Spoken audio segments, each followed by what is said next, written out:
Shalom. First and foremost, I want to start off by giving all praises to Yahweh Bashem Yahushai Bashem Rachak Wadash. Double honors to the apostles, bishops, and elders of Great Millstone who rule well.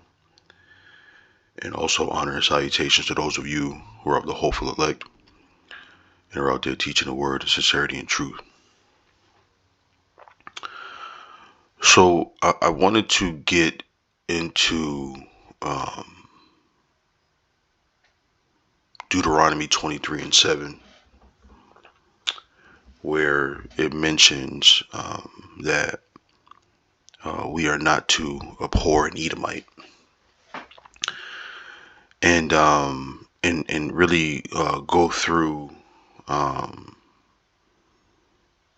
some of the details, I guess you would say, to really get into what the scripture is talking about. Some years ago, I remember vividly when I first heard it, because here it is. We go out there saying that Esau is the devil. The nation of Edom is going to be destroyed. When we go into saying that the mystery of iniquity doth already work, we break that down as saying it's Edom. When you go to Ezekiel 36, it talks negatively about Edom. When you go to Malachi, the first chapter, it talks negatively about Edom. And so we talk about this often, right? When we go to Psalms 83, crafty counsel and all these different things, we attribute these wicked things to Esau. But then you have this scripture here in Deuteronomy 23:7 that says not to abhor an Edomite, right? And so one would be inclined, I would think, to figure out why there's a discrepancy there. Because one of these things that Christians do is they'll say, I'm sorry, not Christians, or one thing that atheists will do is say that the Bible contradicts itself. And this would be one of the things that they cite. So again, when Elder Apostle Ramla broke this down, I remember, it was one of those, there's certain things I can remember about the scriptures being broken down where both hands on each side of my head, mouth open, like, oh my God, like I can't believe, like it's that simple, right? And that was one of those times. And he got into how it was a clerical error in that scripture that caused that discrepancy. And so as I was putting the notes together for this, we ended up going over it in class yesterday. So I wanted to still go through it and do the show on it, so that other brothers can see it as well. But in any case, let's start at Deuteronomy 23:7. And then I'll talk a little bit more about the video I seen yesterday. So this is Deuteronomy 23:7. It says, "Thou shalt not abhor an Edomite, for he is thy brother. Thou shalt not abhor an Egyptian, because thou wast a stranger in his land." Right? So I remembered it saying clerical error, but I couldn't find it, right? Because when you go here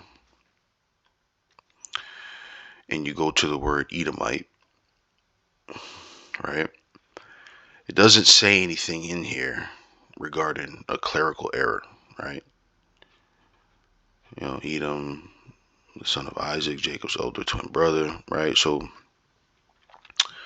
it doesn't say anything in here about it being a clerical error, right? But when you go to the word Aram, which I have it right here, which is H726, here's where you see it, right? So I want this to be understood that we didn't make this up, right? The clerical error, let's say, idea, didn't come from us. we didn't put this in Blue Letter Bible. We didn't put this in the Strong's Concordance. It's there. It's not something that we made up, right? But I'm going to show you why it's a clerical error, or how it became a clerical error, in just a second, right? But when you look at it here, a clerical error for Adamaya, which is a variant spelling of Edom, right? So this is Adamaya, but when you go into the word, right, see, a variant spelling of this word Adamaya is this Adawamya, right, which is how you say Edom. Adawamaya. So this is Adawamya, right? Adawamya, which is how you say Edom, right? In the Hebrew, right? So that's first. We didn't make that up. That we didn't come up with this doctrine to say, oh, this is a clerical error. But it's so jarringly different from what the rest of the scriptures say.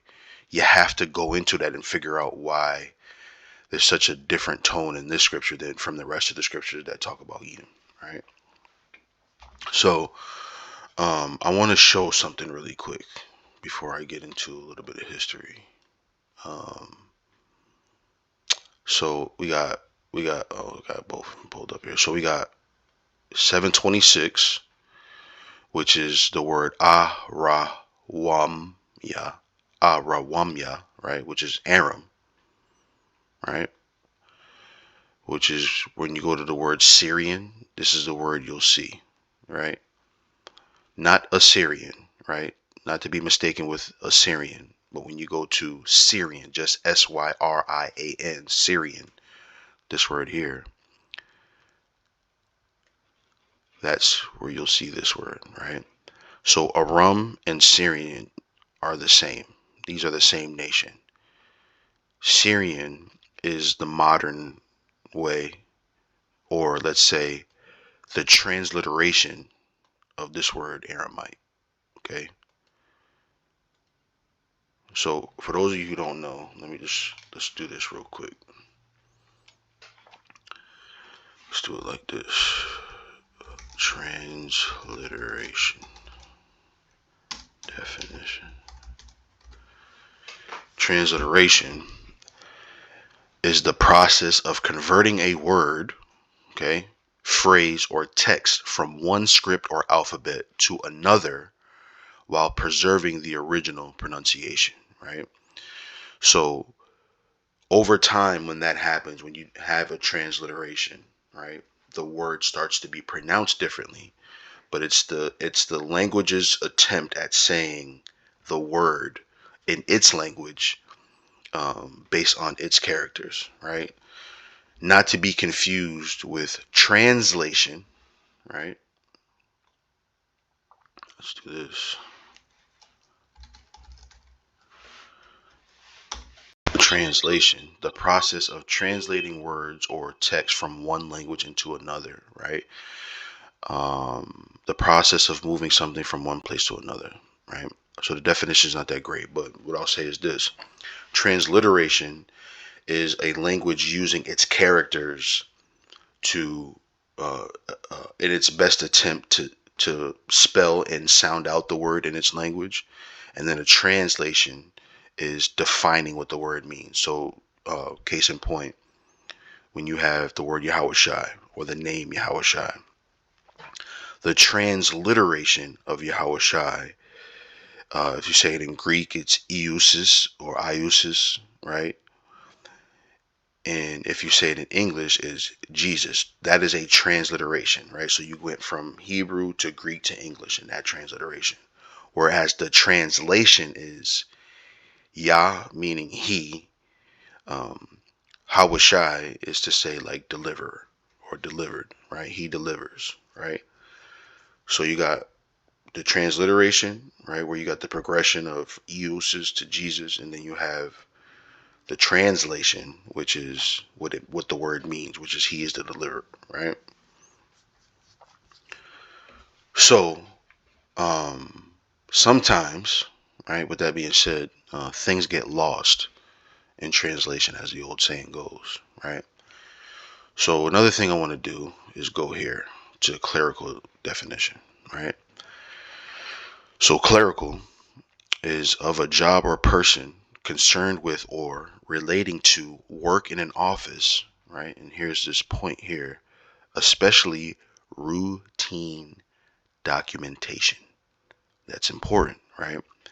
Because the scriptures themselves, or our Bible, is a document, right? And it's been preserved from generation to generation through something called manuscripting, right? So our history, our culture is one to have scribes, right? And most cultures do. It's an ancient practice that different nations do to preserve the history of that nation, right? And so you have people writing down things that are being said, or writing down things that are happening, right?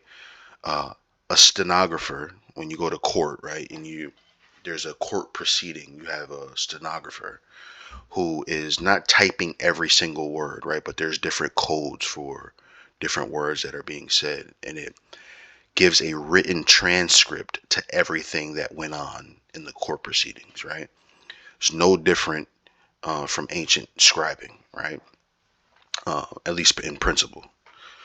And so when you have documentation that's being preserved over generation and generation, right? You have to, well, you don't have to have, but the best way to preserve that documentation is through manuscripting, right? Um, so the scriptures themselves, you know, are a manuscript, right? All right. So let's. I'm going to read this definition, and I'm going to read this from Wikipedia.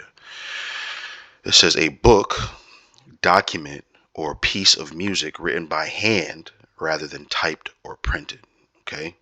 Now that's important because I'm going to show you something in just a second, but it says a manuscript was traditionally any document written by hand or typewritten, as opposed to mechanically printed or reproduced in some indirect or automated way, right? And so before there was a printing press, right, you had to have this skill, and it was a very important skill. Matter of fact, let's go to here. Let's go here. Let's see. Where we at? Oh, I ain't go down far enough. Let's do like that. This is the prologue of Sirach, right? And he's talking about how the scriptures and the scrolls had to be um, um, translated, right? So let me find a good space to start. I'll read it. It's a lot, but I'll read it. It says, the prologue of the wisdom of Jesus, the son of Sirach, whereas many and great things have been delivered unto us by the law and the prophets and by others that have followed their steps, for the which things Israel ought to be commended for learning and wisdom, and whereof not only the readers must needs become skillful themselves, right, but also they that desire to learn be able to profit them which are without, both by speaking and writing. My grandfather Jesus, when he had much given himself to the reading of the law and the prophets and other books of our fathers, and had gotten therein good judgment, was drawn on also himself to write something pertaining to learning and wisdom, to the intent that those which are desirous to learn and are addicted to these things might profit much more in living according to the law. Wherefore, let me entreat you to read it with favor and what? Attention, right? That's important, right? And to pardon us wherein we may seem to come short of some words, which we have labored to interpret. For the same things uttered in Hebrew and translated into another tongue, have not the same force in them, and not only these things, but the law itself and the prophets and the rest of the books have no small difference when they are spoken in their own language. For in the 8 and 30th year coming into Egypt, when Euergetes was king, and continuing there some time, I found a book of no small learning. Therefore I thought it most necessary for me to bestow some diligence and travail to interpret it, using great watchfulness and skill, and that space to bring the book to an end, and set it forth for them also which in a strange country are willing to learn, being prepared before in manners to live after the law, all wisdom coming from the Lord, and is with him forever. Right. So it was a skill, right? It took diligence to be able to translate these words, right?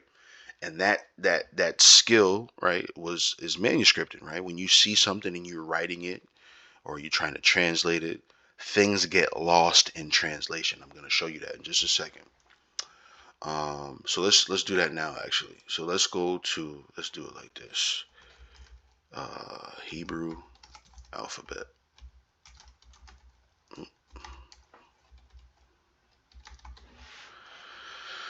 go to images, right? So this is the Assyrian script, right? Or modern Hebrew, right? This is what Hebrew letters look like today. So let's do this. Let's do this. I should have did this first, but let's just keep it here, and then open up another one, and then go to Paleo Hebrew. It's just Hebrew alphabet images. So then you have the Paleo Hebrew, right? This is the one I like. I'm gonna click this one. Because I want to show you something. Now, this one also shows it too. But so let's go back to Aram, right? So here's a word, Aram. A-ra-wam-ya, right? Which is how you say Aram, okay?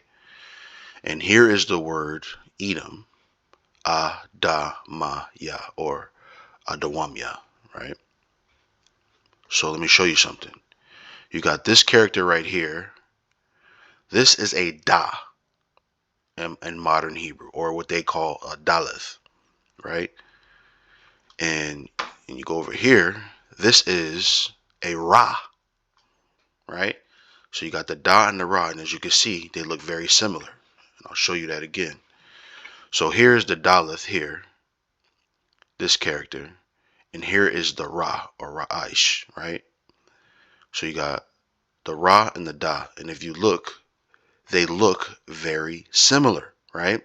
Now you have to remember something. Manuscripting is something that is done by hand, okay? Now, different people have different handwriting, right?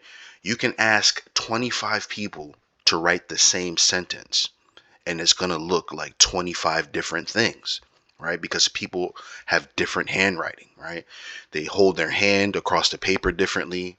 I myself, I write with my left hand, right? So I have to hold my hand a certain way, and I've always had an unorthodox way to hold a writing utensil, right? So people have different handwriting, right? So if you have this ra and this da, right, that look very similar, right? And if it's written improperly, what's going to happen is it's going to get, again, lost in translation, which is what a clerical error is, right? A handwritten error, okay? Now I'm going to show you in the Paleo Hebrew. It's very similar again. So when you look at this is the da again. And a lot of times you'll see it like this little triangle here. That's a da. That's like the first letter of David's name, or Dawa, or Dawad, or Dawada. This is the first letter, okay? But sometimes you'll see it with this little extension on it. I didn't mean to click that. Let's go back over here. Sometimes you'll see it with this little extension on it, right? And when you put that extension on it, depending on who writes it, look what it'll look like. A ra. See that? So in both scripts, the Assyrian and in this Paleo Hebrew, right? It's the same thing that could happen, right? So imagine this, right? You can write a ra like that. You can write a ra like this, right? And I think, no, these, okay, this is just different styles. But when you go to the Assyrian, they have like, so you might have a ma, right? For instance, if it's in the middle of a word, it'll look one way. And then if it's at the end of the word, it'll look another way. But I don't think that's the case here. I think they're just showing different ways to write it, or different ways that it's been written over history, right?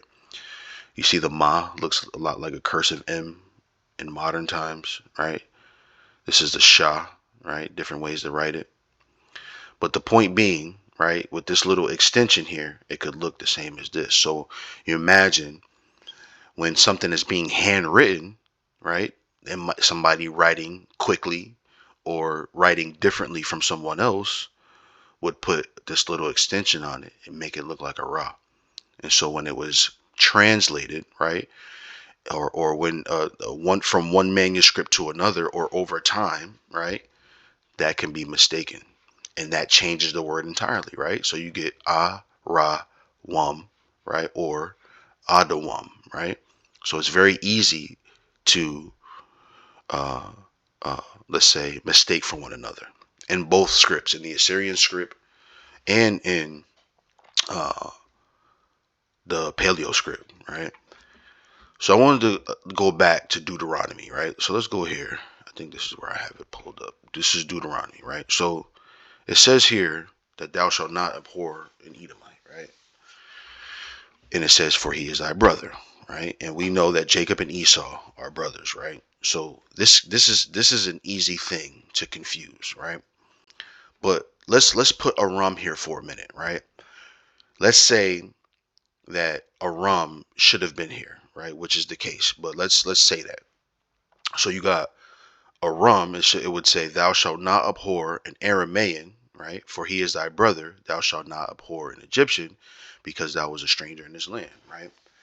Now, how is an Aramaean or an Aramite our brother, right? So now we go into a little bit of history, right? So first I want to go to, what's this? Thought I had my stuff organized here. Okay, I know what this is.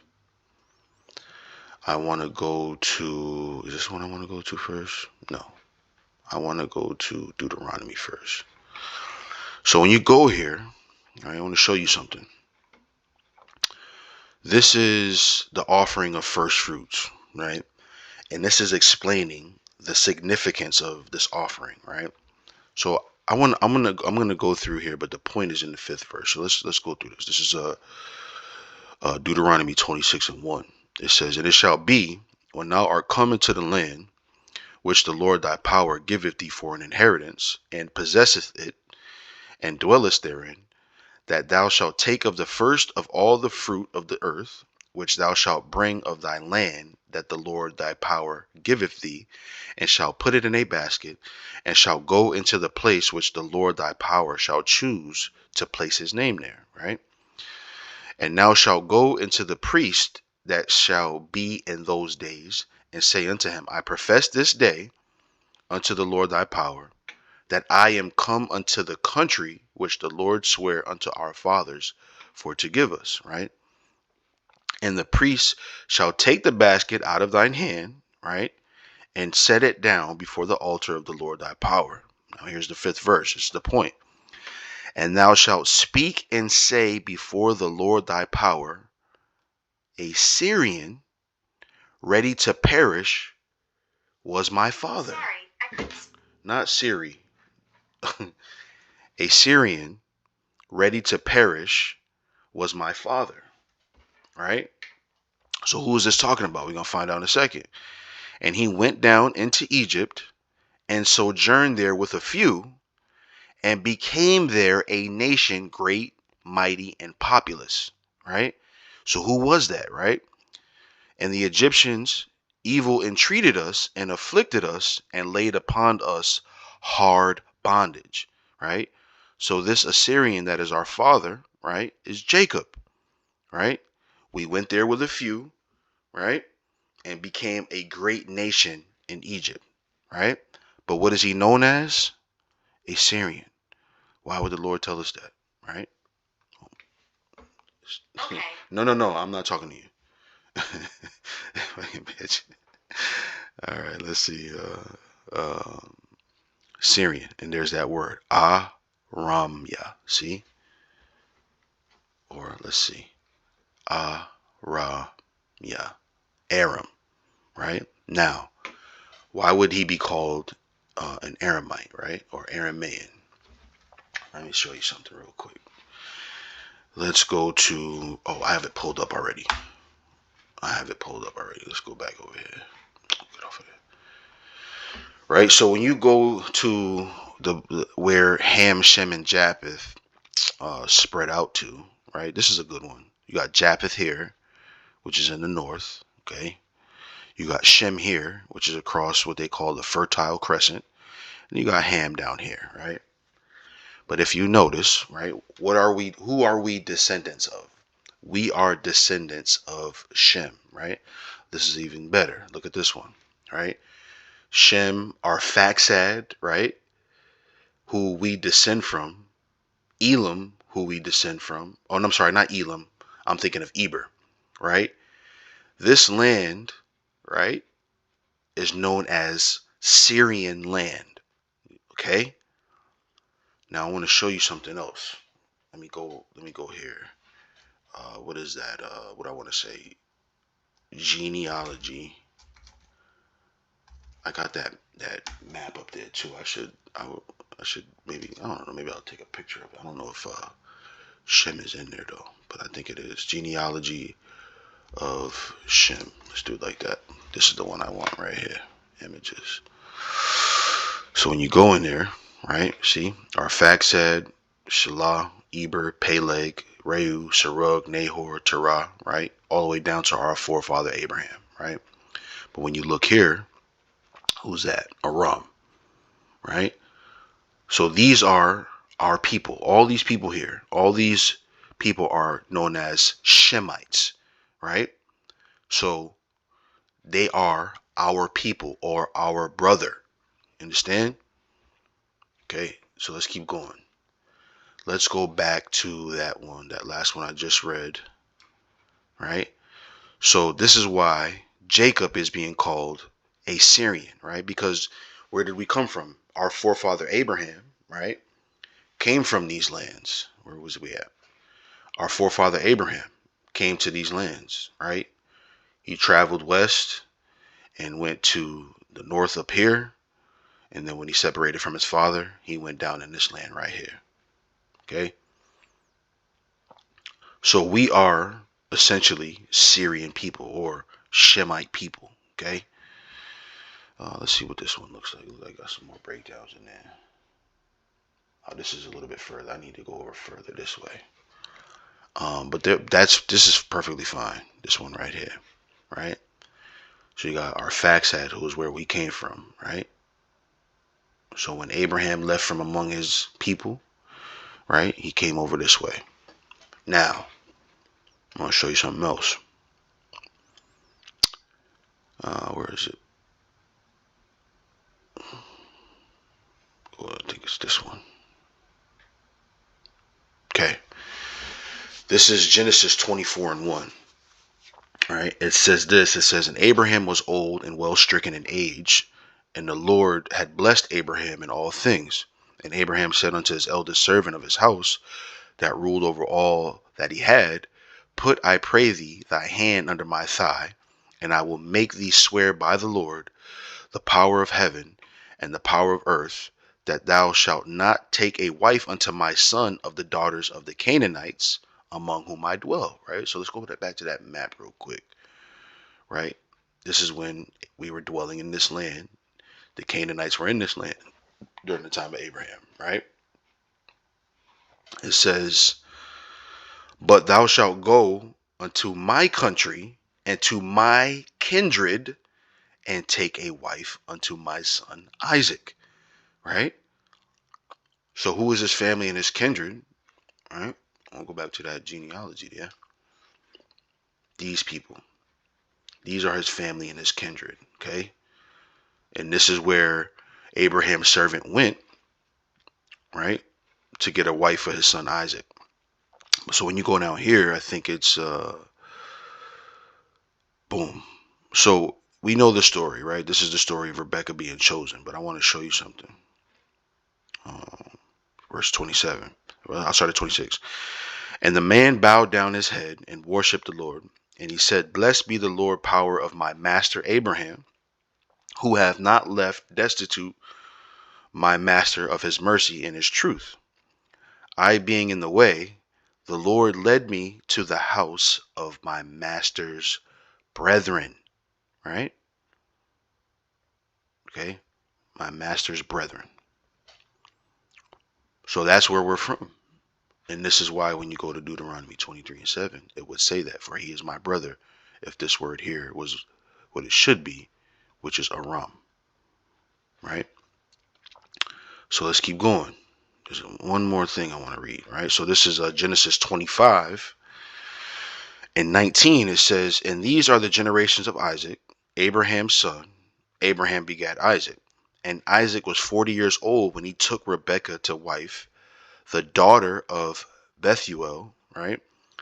The Syrian, see, of Padan Aram, right?